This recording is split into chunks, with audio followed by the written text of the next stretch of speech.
Body বিল্ডারদের জন্য সুখবর, শুধু শখ বা স্বাস্থ্য সচেতনতার জন্য নয়, মিস্টার বাংলাদেশ হলে পাবে চাকরিতে অগ্রাধিকার। শনিবার জাতীয় বডি বিল্ডিং প্রতিযোগিতার উদ্বোধন শেষে কথা জানান বাংলাদেশ বডি বিল্ডিং ফেডারেশনের সভাপতি মোহাম্মদ মোস্তফা কামাল। বডি বিল্ডারদের পদচারণায় মুখর জাতীয় ক্রীড়া পরিষদ। কেউ শরীরে রং মাখাচ্ছেন, কেউ ব্যস্ত শারীরিক নৈপুণ্য প্রদর্শনে। প্রায় 2 বছর পর জাতীয় বডি বিল্ডিং প্রতিযোগিতা, যে কারণে সবার আগ্রহটা ছিল একটু বেশি। 3 ক্যাটাগরিতে প্রায় 300 বডি বিল্ডার খেলবে 12টি ওজন শ্রেণীতে।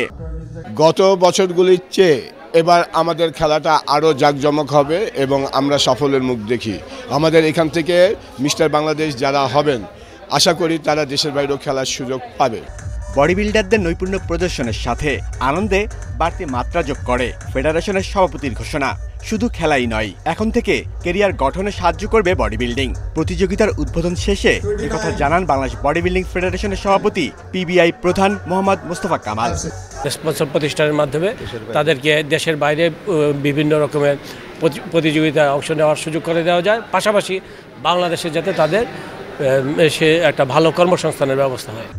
ম্যানস, মাস্টার্স ও ম্যানস ফিজিক, এই 3 ক্যাটাগরিতে হবে বডি বিল্ডিং প্রতিযোগিতা।